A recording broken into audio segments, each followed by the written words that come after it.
तो कैसी हो मेरी YouTube फैमिली। उम्मीद करता हूं कि आप सभी अच्छे और खुश होंगे। आज की कहानी बेहद डरावनी होने वाली है। एक ऐसी डार्क हॉरर कहानी जो आपकी रूह तक को झकझोर देगी। तो चलिए कहानी स्टार्ट करते हैं। और अगर आप पहली बार चैनल पर आए हैं तो जल्दी से सब्सक्राइब कर लीजिए ताकि हमारा और आपका रिश्ता मजबूती से जुड़ जाए। उत्तर प्रदेश के घने जंगलों और धुंध भरी नदियों के किनारे बसा था कायल गांव। ये गांव अपनी हरियाली और शांति के लिए जाना जाता था, लेकिन अब वहां सन्नाटा पसरा था। सूरज ढलते ही लोग अपने घरों में दुबक जाते, खिड़कियां बंद कर लेते और दरवाजों पर लहसुन की मालाएं टांग देते। कारण थी एक रहस्यमयी पिशाचिनी जिसका नाम कोई नहीं जानता था।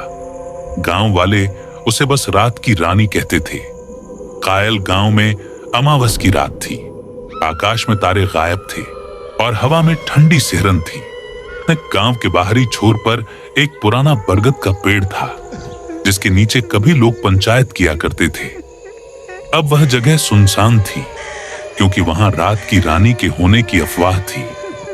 गांव का युवा लड़का शिवा, जो अपनी जिद्दी और जिज्ञासु स्वभाव के लिए जाना जाता था, उस रात अपने दोस्तों के साथ शर्त हार गया। शर्त थी कि वह बरगद के पेड़ तक जाएगा और वहां से एक पत्ता तोड़कर लाएगा। शिवा अपनी मशाल लिए गांव की गलियों से निकला। उसकी मां ने उसे रोकने की कोशिश की थी। शिवा मत जा, वो पिशाचिनी तुझे नहीं छोड़ेगी। लेकिन शिवा ने हंसते हुए कहा, मां, ये सब बूढ़ों की कहानियां हैं। मैं तो देखूंगा ये रात की रानी कौन है। जब वह बरगद के पेड़ के पास पहुंचा, हवा रुक गई। मशाल की लौ कांपने लगी और पेड़ की शाखाएं मानो जीवित होकर हिलने लगी। अचानक एक मधुर लेकिन ठंडी आवाज गूंजी, शिवा, तुम यहां क्यों आए? शिवा का दिल धड़कने लगा। उसने इधर उधर देखा लेकिन कोई नहीं था। फिर बरगद की छाया से एक आकृति उभरी। वह थी रात की रानी। उसकी आंखें चमकती थीं जैसे दो लाल रूबी और उसका चेहरा इतना सुंदर था कि शिवा एक पल को ठगा रह गया। उसका लंबा काला लबादा हवा में लहरा रहा था और उसकी त्वचा चांदनी की तरह चमक रही थी। मुझे भूख लगी है शिवा, उसने कहा और उसकी मुस्कान में कुछ भयावह था। शिवा भागना चाहता था लेकिन उसके पैर जम गए। पिशाचिनी ने उसकी ओर एक कदम बढ़ाया और फिर अंधेरा छा गया। अगली सुबह शिवा गांव के चौक में बेहोश पड़ा मिला। उसकी गर्दन पर दो छोटे छोटे निशान थे और उसका चेहरा पीला पड़ गया था। गांव वालों ने उसे घर पहुंचाया लेकिन वह होश में आने पर कुछ भी याद नहीं कर पाया। उसकी आंखें खाली थीं और वह बार बार बड़बड़ाता, वो गीत, वो गीत। गांव के वैद्य ने कहा कि उसका खून चूस लिया गया है, लेकिन वह जिंदा कैसे बचा ये एक रहस्य था। इस घटना के बाद गांव में दहशत फैल गई। हर अमावस को कोई ना कोई गायब हो जाता और कुछ दिन बाद वह गांव के चौक में बेहोश पड़ा मिलता। सभी की गर्दन पर वही दो निशान होते। गांव के बुजुर्गों ने बताया कि रात की रानी कोई साधारण पिशाचिनी नहीं थी। वह एक प्राचीन आत्मा थी जो सैकड़ों साल पहले कायल गांव में रहती थी। कहा जाता था कि वह एक सुंदर लड़की थी जिसे गांव वालों ने जादूगरी के शक में जला दिया था। उसकी आत्मा ने बदला लेने की कसम खाई थी और अब वह हर अमावस को लौटती गांव में एक 12 साल की लड़की थी जिसका नाम था राधा। वह चुलबुली, नन्ही लेकिन बुद्धिमान थी। राधा को अपनी दादी की कहानियां बहुत पसंद थीं और उसने रात की रानी के बारे में कई कहानियां सुनी थीं। वह मानती थी कि इस डर को खत्म करने का कोई रास्ता जरूर होगा। एक दिन जब गांव के लोग पंचायत में इकट्ठा हुए और रात की रानी को भगाने के लिए तांत्रिक बुलाने की बात करने लगे, राधा ने कहा, हमें तांत्रिक की नहीं, सच्चाई की जरूरत है। अगर वो बदला ले रही है तो हमें जानना होगा कि उसका दर्द क्या है। गांव वालों ने उसकी बात को बच्चों की बकवास समझकर टाल दिया, लेकिन राधा ने ठान लिया कि वह इस रहस्य को सुलझाएगी। उसने अपनी सबसे अच्छी दोस्त मीना और अपने बड़े भाई गोपाल को साथ लिया। तीनों ने मिलकर गांव के पुराने खंडहरों की खोज शुरू की, जहां कहा जाता था कि रात की रानी का मंदिर हुआ करता था। खंडहर गांव से कुछ मील दूर एक घने जंगल में थे। वहां का माहौल घिबली की फिल्मों जैसा था। पेड़ों की शाखाएं मानो जीवित थीं और हवा में फूलों की खुशबू के साथ साथ कुछ सड़ांत की गंध भी थी। खंडहरों में एक टूटी फूटी मूर्ति थी, जिसके चेहरे पर दुख और क्रोध दोनों झलकते थे। राधा ने मूर्ति के पास एक पुरानी डायरी पाई, जो धूल से ढकी थी। डायरी में लिखा था कि रात की रानी का असली नाम था सावित्री। वह एक वैद्य की बेटी थी, जो जड़ी बूटियों से बीमारियों का इलाज करती थी। गांव वालों ने उसकी शक्तियों को जादू समझा और उसे मार डाला। लेकिन मरने से पहले सावित्री ने एक श्राप दिया था, जब तक मेरी सच्चाई सामने नहीं आएगी, मैं इस गांव को चैन से नहीं जीने दूंगी।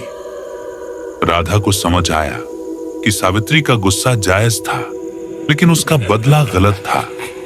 उसने सोचा कि अगर सावित्री की कहानी गांव वालों को बता दी जाए तो शायद उसका क्रोध शांत हो। लेकिन इसके लिए उसे सावित्री से आमने सामने बात करनी होगी। राधा ने अगली अमावस की रात को बरगद के पेड़ के पास जाने का फैसला किया। गोपाल और मीना डर रहे थे, लेकिन राधा का हौसला देखकर वे साथ चले। रात को जब चांद गायब था, राधा ने सावित्री को पुकारा। सावित्री दीदी, मैं तुम्हारी कहानी जानती हूं। गांव वालों ने तुम्हारे साथ गलत किया, लेकिन अब हमें माफ कर दो। हवा में एक ठंडी लहर दौड़ी और सावित्री प्रकट हुई। उसकी आंखों में आग थी, लेकिन राधा की मासूमियत देखकर वह रुक गई। तुम्हें क्या लगता है बच्ची, क्या तुम मेरे दर्द को समझ सकती हो? सावित्री की आवाज में दुख था। राधा ने डायरी दिखाई और कहा, हम तुम्हारी सच्चाई गांव को बताएंगे, तुम्हें इंसाफ मिलेगा। सावित्री ने राधा को देखा और उसकी आंखों में एक अजीब चमक आई। उसने कहा, तुम में हिम्मत है, लेकिन मेरी कहानी का अंत इतना आसान नहीं है। मेरी शक्ति का स्रोत एक रक्त रत्न है, जो इस गांव के नीचे दफन है। अगर तुम इसे नष्ट कर दोगी तो मैं मुक्त हो जाऊंगी, लेकिन वह रत्न मेरी आत्मा का हिस्सा है। क्या तुम उसका सामना कर सकती हो? राधा ने सावित्री से वादा किया कि वह रक्त रत्न को ढूंढेगी, लेकिन सावित्री ने आखिरी बार चेतावनी दी, रत्न तक पहुंचने का रास्ता खतरनाक है। वहां पहुंचने वाला हर इंसान मेरी शक्ति का शिकार बनता है, और अगर तुम असफल हुई तो तुम्हारा खून मेरा होगा। राधा, गोपाल और मीना खंडहरों की ओर बढ़े, जहां रत्न के बारे में एक सुराग था। वहां उन्हें एक गुप्त द्वार मिला, जो एक गहरी सुरंग में जाता था। सुरंग में दीवारों पर चमकते हुए निशान थे, जो मानो जीवित थे। जैसे ही वे आगे बढ़े, हवा में एक गीत गूंजने लगा, वही गीत जो शिवा बड़बड़ाता था। गीत इतना मधुर था कि गोपाल और मीना का दिमाग घूमने लगा। राधा ने अपने कानों में कपड़ा ठूंस लिया और उन्हें आगे खींचा। सुरंग के अंत में एक चमकता हुआ लाल रत्न था, जो हवा में तैर रहा था। उसके चारों ओर काली छायाएं नाच रही थीं। राधा ने जैसे ही रत्न को छूने की कोशिश की, सावित्री की हंसी गूंजी। तुमने सोचा ये इतना आसान होगा? ये रत्न मेरी शक्ति है, लेकिन यह गांव का भी रहस्य है। इसे नष्ट करने से पहले तुम्हें एक सवाल का जवाब देना होगा। क्या तुम गांव की सच्चाई जानना चाहती हो? राधा ने हां कहा और अचानक रत्न से एक चमक निकली। राधा के दिमाग में दृश्य उभरे। गांव के बुजुर्गों ने सावित्री को नहीं, बल्कि एक और रहस्यमयी शक्ति को जागृत किया था। सावित्री तो केवल एक मोहरा थी, असली पिशाचिनी कोई और थी, जो गांव के नीचे सो रही थी।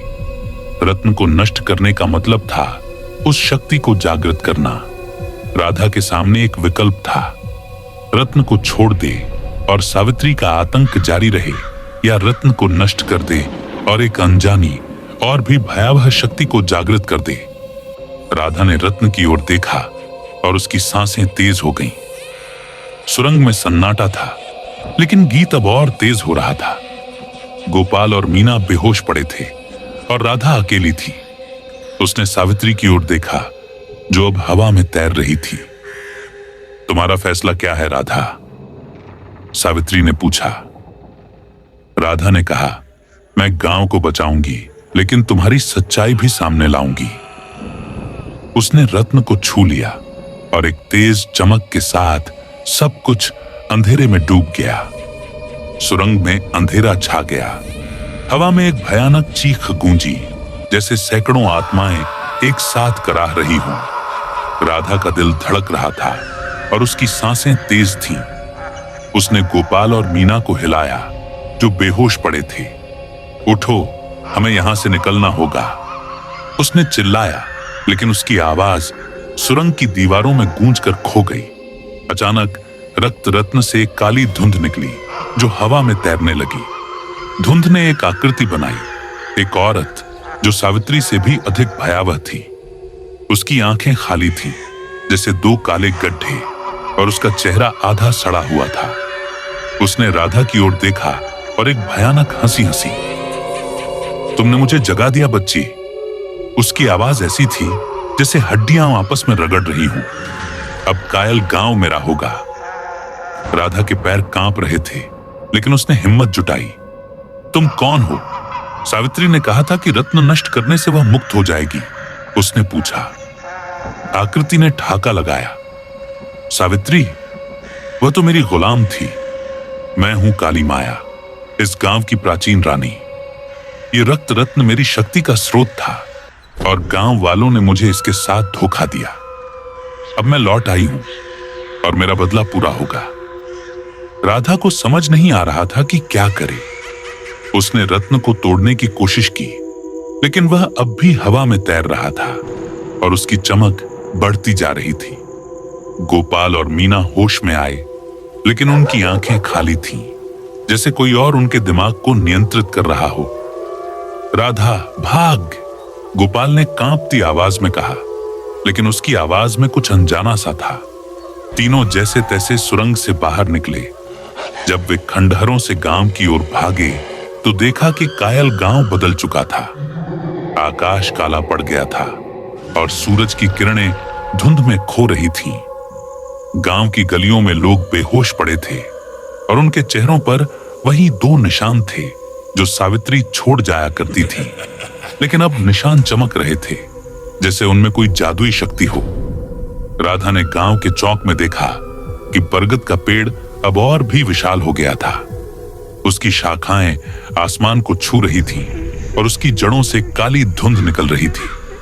वहां सावित्री खड़ी थी, लेकिन उसका चेहरा अब दुखी नहीं, बल्कि क्रूर था। तुमने मेरा रास्ता खोल दिया राधा, उसने कहा।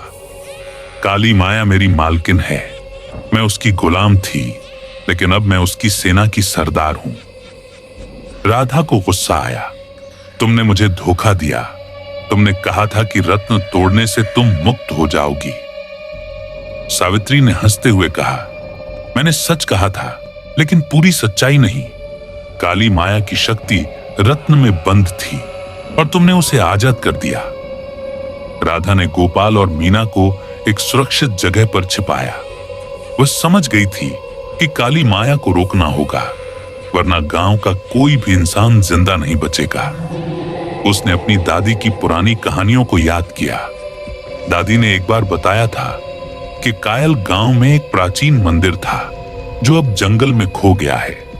उस मंदिर में एक प्रकाश ताबीज था, जो किसी भी अंधेरी शक्ति को नष्ट कर सकता था। राधा ने फैसला किया कि वह मंदिर ढूंढेगी, लेकिन गोपाल और मीना अब पूरी तरह काली माया के नियंत्रण में थे। उनकी आंखें लाल हो रही थीं और वे राधा की ओर हमला करने की कोशिश कर रहे थे। राधा ने आंसुओं के साथ उन्हें एक रस्सी से बांध दिया और जंगल की ओर भागी। जंगल में हर कदम पर खतरा था। पेड़ों की शाखाएं मानो राधा को पकड़ने की कोशिश कर रही थीं। हवा में वही गीत गूंज रहा था जो रक्त रत्न के पास सुनाई दिया था। गीत इतना मधुर लेकिन डरावना था कि राधा का दिमाग घूमने लगा। उसने अपने कानों में कपड़ा ठूंस लिया और आगे बढ़ी। कई घंटों की खोज के बाद राधा एक टूटे फूटे मंदिर तक पहुंची। मंदिर की दीवारों पर चमकते हुए चिन्ह थे जो रक्त रत्न की तरह ही चमक रहे थे, लेकिन उनकी रोशनी साफ और शुद्ध थी। मंदिर के बीच में एक छोटा सा तालाब था जिसमें एक ताबीज तैर रहा था।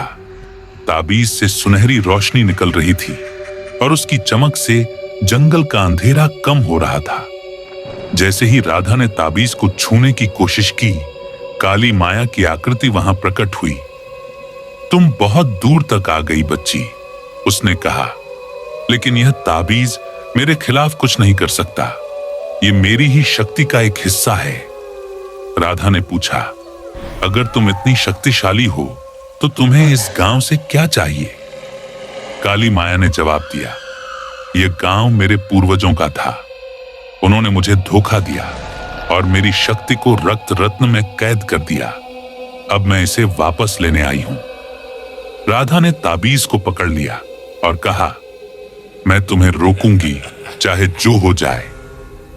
तभी मंदिर की दीवारें हिलने लगीं और तालाब का पानी उबलने लगा। काली माया की हंसी गूंजी और उसने कहा, ताबीज ले लो, लेकिन इसकी कीमत चुकानी पड़ेगी।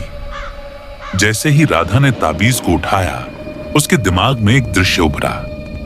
उसने देखा कि कायल गांव का हर इंसान काली माया की सेना में बदल रहा था। उनकी आंखें लाल थीं और वे गांव को नष्ट कर रहे थे। लेकिन दृश्य में एक और रहस्य था। ताबीज की रोशनी केवल तभी काम करती थी जब कोई इसे अपनी जान की कीमत पर इस्तेमाल करता था। राधा के सामने एक भयानक विकल्प था, ताबीज का इस्तेमाल करके काली माया को रोकना, लेकिन अपनी जान गंवाना, या ताबीज को छोड़ देना और गांव को काली माया के हवाले कर देना। उसने अपने परिवार, गोपाल, मीना और गांव के लोगों को याद किया। उसका दिल डर से कांप रहा था, लेकिन उसने ताबीज को मजबूती से पकड़ लिया। राधा ने ताबीज को ऊपर उठाया और एक तेज सुनहरी रोशनी पूरे जंगल में फैल गई। काली माया की चीखें गूंजी और उसकी आकृति धुंध में बदलने लगी। लेकिन जैसे ही रोशनी बढ़ी, राधा को अपने शरीर में कमजोरी महसूस हुई। उसका खून ठंडा पड़ रहा था और उसकी आंखें बंद होने लगी। अचानक सावित्री प्रकट हुई। उसका चेहरा अब दुखी था। राधा, तुमने मुझे आजाद कर दिया, उसने कहा। काली माया मेरी मालकिन थी, लेकिन तुम्हारी हिम्मत ने मुझे उसकी गुलामी से मुक्त किया। लेकिन अभी सब खत्म नहीं हुआ। ताबीज की शक्ति अधूरी है। राधा ने आखिरी सांसों के साथ पूछा, क्या गांव बच जाएगा? सावित्री ने जवाब दिया, गांव की सच्चाई अभी बाकी है। काली माया का असली रूप अभी सामने नहीं आया। ताबीज ने उसे केवल कमजोर किया है, नष्ट नहीं। राधा की आंखें बंद हो गईं और वह जमीन पर गिर पड़ी। लेकिन जैसे ही वह बेहोश हुई, ताबीज से एक आखिरी चमक निकली और जंगल में सन्नाटा छा गया। जब राधा की आंखें खुली, वह गांव के चौक में थी। गांव वाले उसके चारों ओर खड़े थे और उनकी आंखें सामान्य थीं। गोपाल और मीना भी ठीक थे, लेकिन बरगद का पेड़ अब पूरी तरह काला हो चुका था और उसकी जड़ों से एक अजीब सी ऊर्जा निकल रही थी। राधा के हाथ में ताबीज नहीं था। गांव वालों ने बताया कि राधा को जंगल से बेहोश हालत में लाया गया था, लेकिन किसी को नहीं पता था कि काली माया कहां गई। राधा को याद आया कि सावित्री ने कहा था, काली माया का असली रूप अभी सामने नहीं आया। उसने गांव के बुजुर्गों से पूछा कि क्या वे काली माया के बारे में कुछ जानते हैं। एक बूढ़ी औरत ने धीमी आवाज में कहा, काली माया कोई औरत नहीं थी, वह इस गांव की आत्मा थी जिसे हमने खुद जागृत किया था। उम्मीद करता हूं आपको यह कहानी पसंद आई होगी। जो भी साथी इस कहानी को आखिरी तक सुन रहे हैं, वो है मेरी लॉयल फैमिली। जल्दी से सब्सक्राइब कर लीजिए ताकि मेरी हर एक कहानी आपको आसानी से मिल जाए।